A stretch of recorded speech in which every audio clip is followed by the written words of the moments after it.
إن الله وملائكته يصلون على النبي يا أيها الذين آمنوا صلوا عليه وسلموا تسليما اللهم صل على سيدنا ونبينا مولانا محمد وعلى آل سيدنا مولانا محمد صلاة دائمة مقبولة تعدي بها أن حقه العظيم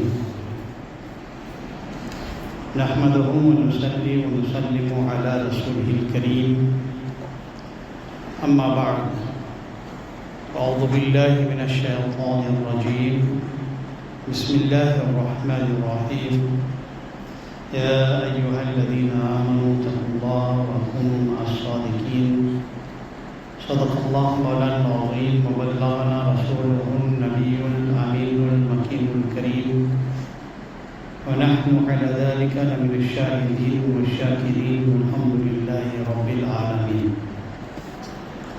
خوف اعظم بمنے بے سر و ساما مدد قبلہ دین مدد کعبہ ایمان مدد قادریم نعرائے یا خوف اعظم بزنم دل شیخ احمد رضا قطب عالم بزنم سیدی یا مرشدی شاہ مصطفیٰ زندہ باد مسلک سرکار اعلیٰ اعلیٰ حضرت زندہ باد یا الہی مسلک احمد رضا زندہ باد حفظ ناموس رسالت کا جو ذمہ دار ہے سیدی یا مرشدی شاہ مصطفیٰ زندہ باد حامل فیض رضا مصطفیٰ امداد کن صلی اللہ علیہ النبی الأمی وآلہ صلی اللہ علیہ وسلم صلاة والسلام عليك يا سيدي يا سندي يا حبيبي يا طبيبي يا رسول الله صلى الله عليه وسلم وعلى آلك وأصحابك يا رحمة للعالمين.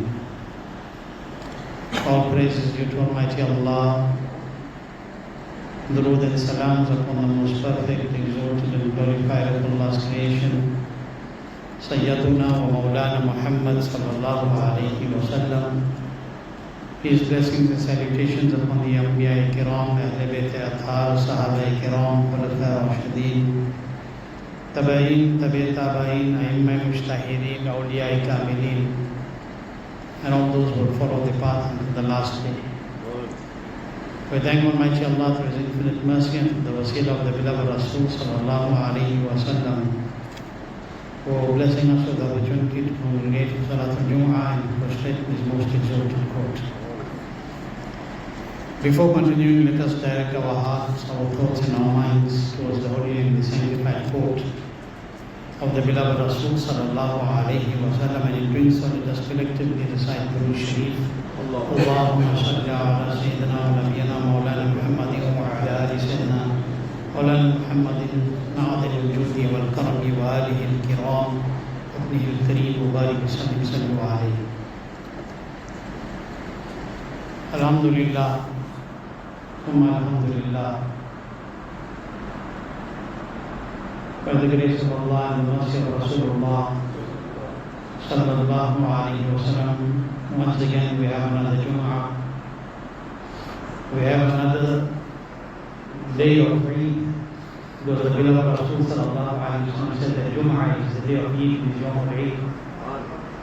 It is a day of immense blessings, when the mercy of Allah descends in abundance upon the ummah of the beloved Rasul sallallahu ta'ala alayhi wa sallam. Allah Almighty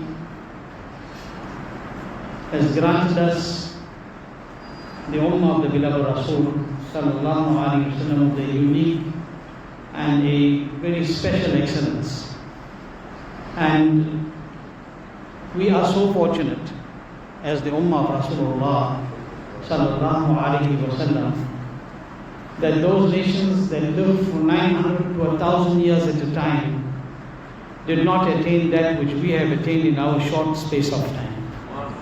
In the short span of life that we have, the amount of barakat and the blessings that Allah bestows upon us is much more than has been given to any nation before. And the reason for this is because we are the ummah of the beloved Rasul sallallahu alayhi wa sallam. I think I have said this before and you know it well, that Allah Almighty has made His beloved Nabi sallallahu ta'ala alayhi wa sallam, the greatest in the creation. There is nobody like Rasulullah sallallahu alayhi wa sallam. There was nobody like Rasulullah sallallahu alayhi wa sallam, and there will be nobody like Rasulullah sallallahu alayhi wa sallam. Allah has made him the most exalted in the entire creation, and Allah subhanahu wa ta'ala has made the deen of Rasulullah sallallahu alayhi wa sallam the most exalted. And Allah has bestowed upon the people the most exalted book amongst the believers, who is the Quran Majid.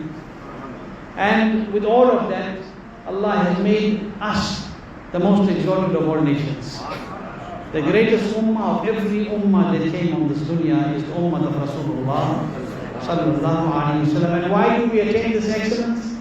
Only and only because of Rasulullah sallallahu alayhi wa sallam. This excellence is only and only because of Rasulullah sallallahu ta'ala alayhi wa sallam.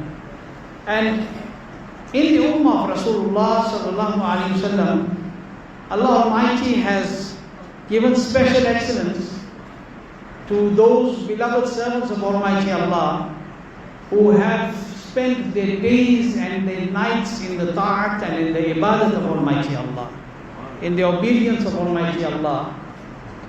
Allah has given us so many years in our lives. There are some who live longer than others, there are some who live less. But in the time that Allah has given us, each one of us needs to take stock of ourselves spiritually. Each one has to understand that in the time that I've spent on this earth up to now, how much of time have I spent to please my Creator, and how much of time have I spent displeasing my Creator? We are all here for long periods of time. Even if you are for 10 years and 20 years, it's still a long time. But how much of the time that we live do we spend to please our Rabb? How much of time do we spend to prepare for the Akhirat? Think about it. This dunya is fani. This dunya will perish. All the wealth, all the buildings, everything that we have is going to perish. Everything of the dunya will go. Leave alone the things of the dunya. The dunya is going to go. Nothing is going to be left.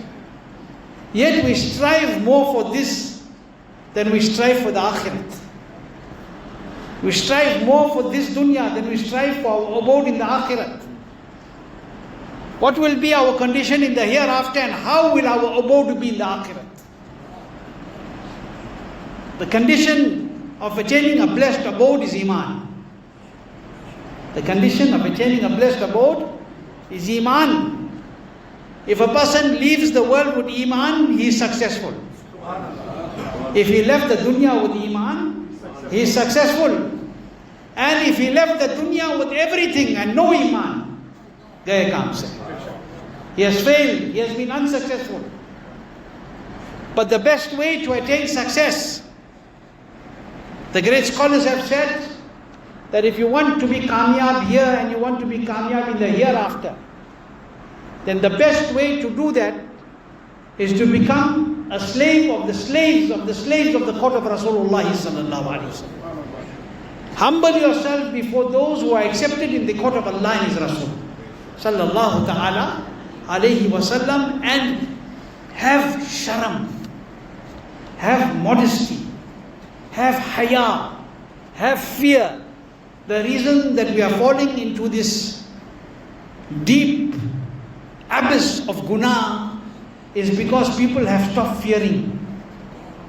People have stopped having haya. The beloved Rasul sallallahu alaihi wasallam said, "Al-haya'u shu'batun min al-iman." The beloved Nabi sallallahu alaihi wasallam said, "Iman is haya, modesty is a branch of your faith. It is a branch of your faith." But people don't care about this. Why? Because we are too busy running behind the dunya. We are too busy earning the dunya. We are too busy claiming what we think is ours in the dunya. But we have forgotten that your biggest claim is in the Akhirat. Your biggest claim is in the Akhirat. HAZRAT Ustaz-e-Zaman, Shahanshah-e-Sukhan, HAZRAT Allama Maulana Hasan Raza Barelvi, rahmatullahi ta'ala alayhi, who is the younger brother of Sayyidi AALA HAZRAT Adimul Barakat, radiyallahu anhu, he says very beautifully, I shared this couplet yesterday. He says, Khuda sagane nabi se ye mujhko sunwa de. Khuda sagane nabi se ye mujhko sunwa de. हम अपने कुत्तों में तुझको शुमार करते हैं. हम अपने कुत्तों में तुझको शुमार करते हैं. From the Nabi's loyal dogs. He says, from the Nabi's loyal dogs. Here, dog, sad, kutta means slave, servant. But it is a sign of humility that you are calling yourself a dog. In other words, the lowest of the slaves. But the reason the word dog is used, because dog is loyal, generally to his master. A dog is generally wafadar and loyal to his master. So a true dog, a true slave is one who is loyal in the court of the beloved Rasul sallallahu alaihi wasallam. So he says, Khuda sagan, sagan is the plural of sag, the plural word. Khuda sagan nabi se ye mujhko sunwa de. हम अपने कुत्तों में तुझको शुमार करते हैं. From the Nabi's loyal dogs, may Allah let me be hearing. Ustaz Zaman is saying that you must be able to hear this from those who are the true servants of Allah.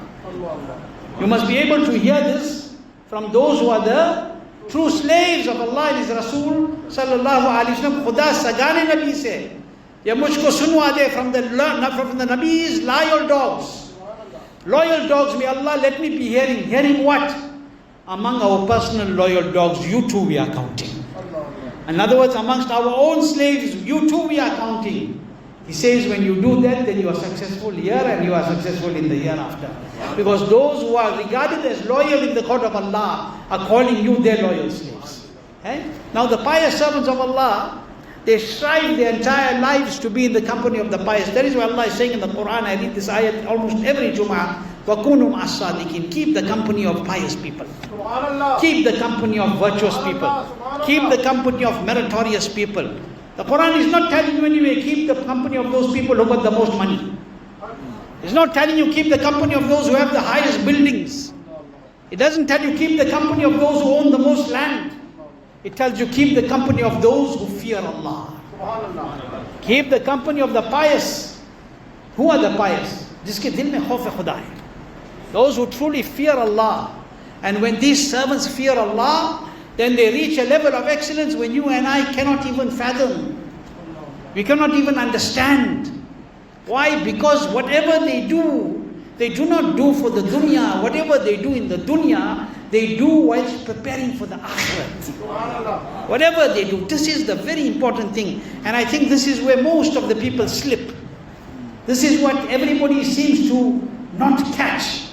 That this dunya, we know it. Nobody can say that we don't know it.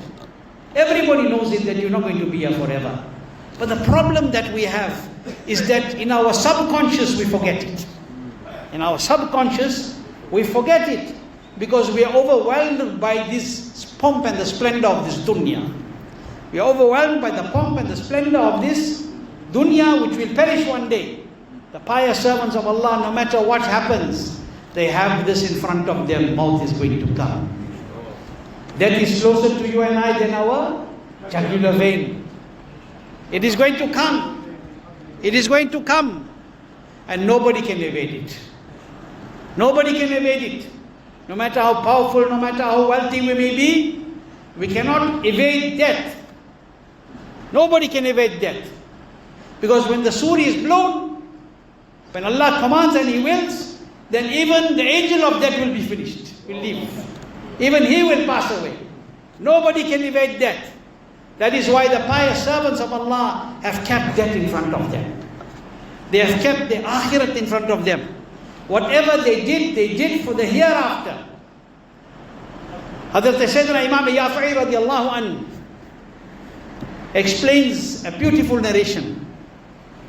He says, a person who lived in Abadan, there was a pious man who lived in Abadan. Abadan is an island close to Shat al-Arab in Iran. Okay? So, he says, Imam Yafa'i said there used to be a pious man who used to live in Abadan. And that pious man says that I lived in Abadan for almost 60 years. Please listen with the heart. He says, I lived in Abadan for over 60 years. And after living there for 60 years and more, I knew one thing very well, that nobody drinks water from the lake or the river that is there. In that place, nobody used to drink, it's an island. But the water from the river, nobody used to drink. From the lake, from the channel. Why? Because it was so brackish. The water was so brackish, so salty, that you couldn't even put one drop in your mouth. Okay? It was not possible for you to swallow it. So everybody knew that you drank from everywhere else, you wouldn't drink directly from the river. He said everybody knew that that water was very brackish and nobody can manage to drink it. He says, but there was one buzurg, there was one Allah-fearing servant who lived in Abadan, but he was from Sahil. Okay? He was originally from a place called Sahil, near the Arab area. And he lived in Abadan. He says, one day I saw him in the month of Ramadan. How it happened? He says it was the month of Ramadan, and at that time in Abadan it was midsummer. Extreme heat. And we had just made iftar, and I was preparing to perform salah. But when I looked in the earthen container, you must remember, not like us in those days, you open the tap and the water comes and you still don't appreciate it. Imagine if you have to just make shukr for that water that drops out of the tap, which we quench our thirst with, in which we perform wudu and make ourselves park. Leave everything else in the creation. Only make shukr for that water that comes through your taps. In those days they didn't have that. They went and they filled water from the wells and from wherever else, and they kept it in these huge earthen containers, clay pots. So he says, after making iftar, I decided I needed to make fresh wudu. So I went to the mashkiza, or the clay pot, and I found that the water was finished. I found that the water was finished. Whoever was before me performed wudu and they finished the water. So he said, I went to the river. I went to the river to make wudu. Today the water flows in your tap, and people are lazy to make wudu and stand on the musalla. Imagine if they had to go to rivers today, what would happen? How many musallis would have been in the masjid? Think about it, let's be honest. How many people, except for those whom Allah has guided, will perform the salah? The water is coming out of your tap. You can't use it to make wudu because you're too lazy. Because there's a match on the TV. Because shaitan has drawn you to something else. The water is coming through the tap. You just have to turn it and get it. Make wudu and stand in the ibadat of Allah. Ye bhi nahi kar sakte log. Imagine if you had to go to a river to make wudu, or go and draw buckets from a well to make wudu. What would have been the hal of the people today? Kya hal hota? So he goes to the river, this Allah-fearing servant, and he says, there I saw this elderly, pious, Allah-fearing banda, who used to be from Sahil but was now living in Abadan. He said, I saw him standing inside the river. I saw him standing not close, not very far away from the shore of the river. He was standing on the bank, just there in the water. And he said, I heard him making one dua. He was standing inside the water and making dua. He was standing in a river and making dua. You know what dua he was making? He said, oh my Rabb, oh my Creator, if you are pleased with my actions, and if you are pleased with my obedience towards you, then only I want to present a plea in your court. Allahu Akbar. Allahu Akbar. Standing in the water, in the river, and making dua to his Rabb. Imagine if this was his condition standing in a river, what must have been his condition when he's standing on the musalla. This is to wake our heart. We were talking about the last 2 weeks, the journey of the heart. This too is the journey of the heart. He says, he was making dua, oh my Creator, if you are pleased with my actions and pleased with my obedience towards you, then I would like to present a plea, a humble plea in your majestic court. Oh Allah. He said, for me to fulfill your command, to perform salah, to fulfill your command, the water in the hammam, in the public bath is enough for me. He said, if it wasn't for your wrath, I would not even taste a bit of any water. This is a spiritual language. This is a riddle. He's saying, oh Allah, I could have used the water of the hammam, but I came here for your pleasure. And because there I could not find water to drink, he needs to drink water. Nothing. And you can't drink this water also. It's so brackish. After saying this, the narrator says, after that pious servant of Allah said this while standing in the water, I saw him take a handful of water and drink it. I saw him drink it. He said, I was amazed to see this, because nobody drank the water of the river of Abadan. Because it was so brackish, you couldn't swallow a drop. He took an entire handful and he just gulped it. He drank it. He said, I watched him, and when he left, I went to the spot. I went to the spot where he took a handful of water, and I said, let me try this too. He said, I went to that spot where that Allah-fearing servant drank from water that was brackish and from which the people never drank. He said, I went there and I stood exactly where he stood. I marked the spot with my sight.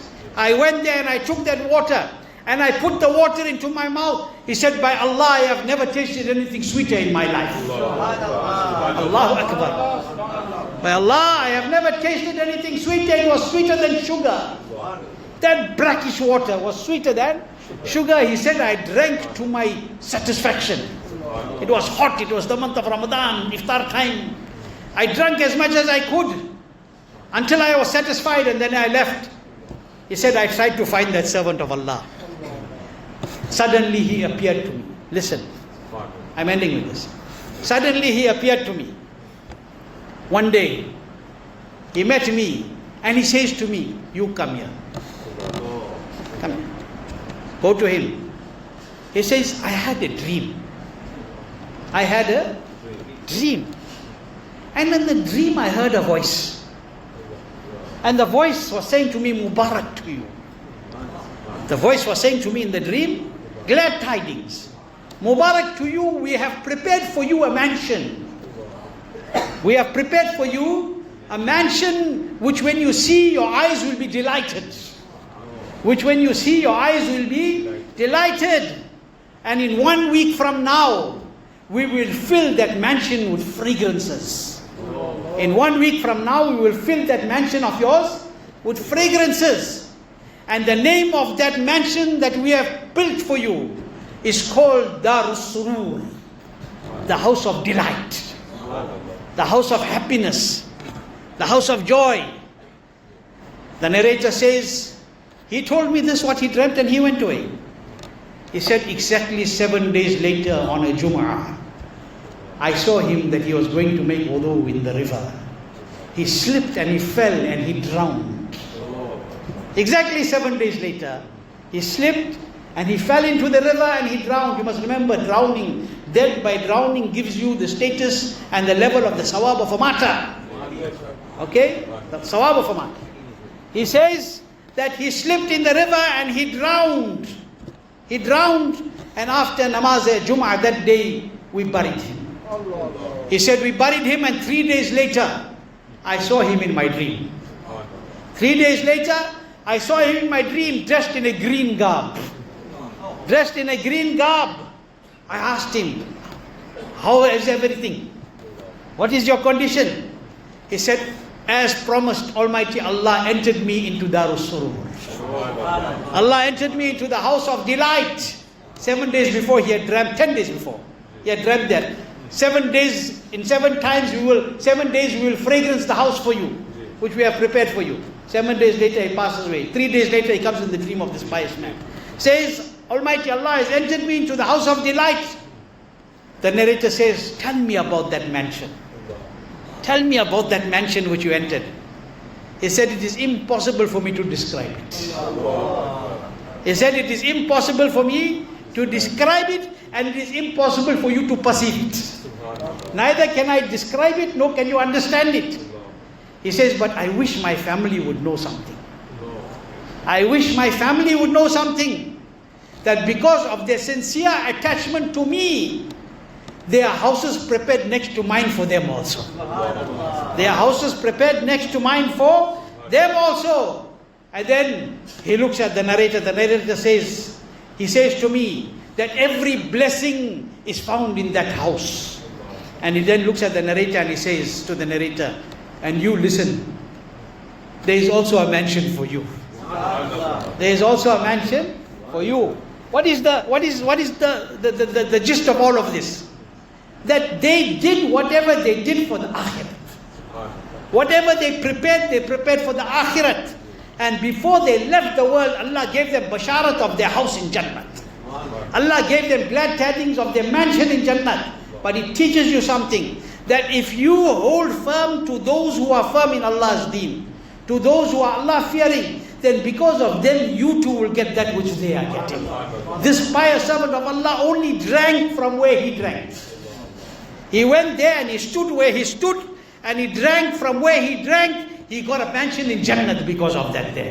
So if you walk in the footsteps of the pious servants of Allah, and you keep the company of the pious servants of Allah, and they say that you are ours, your dunya is also made and your akhirat is also made. This is what we have to think about. And this is another way of taking the heart on this spiritual journey. To understand, for the heart to understand. Because when the heart realizes, then everything else will be perfected.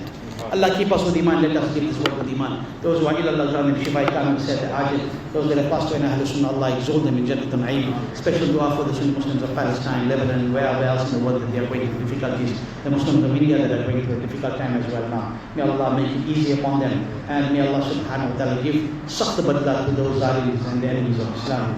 Allah Ta'ala keep us firm, Mazhab Ahl Sunnah wal Jamaat. Mani billah, assalamu alaikum wa rahmatullahi wa barakatuh.